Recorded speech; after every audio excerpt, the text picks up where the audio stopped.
তিন বাটপার বন্ধুর বহুদিন পরে দেখা, তারা তিনজন মিলেই রেস্টুরেন্টে খেতে গিয়েছে।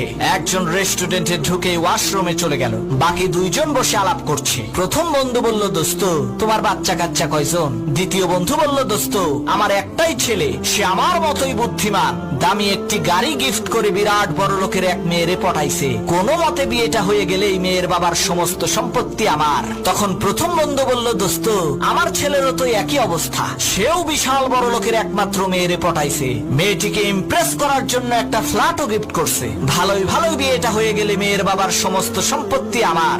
এরই মধ্যে তৃতীয় বন্ধু ওয়াশরুম থেকে চলে আসলো। দুই বন্ধু মিলে তাকে জিজ্ঞেস করলো, দোস্ত তোমার ছেলে মেয়ে কয়জন? তখন তৃতীয় বন্ধু বলল, দোস্ত আমার একটাই মেয়ে, সে আমার মতোই ধান্দাবাজ, দুই পোলারে নাকে দড়ি দিয়ে ঘোরাইতেছে, একজনে দিছে গাড়ি আর একজনে দিছে বাড়ি, সামনে আরো কিছু আদায় করার প্ল্যান আছে।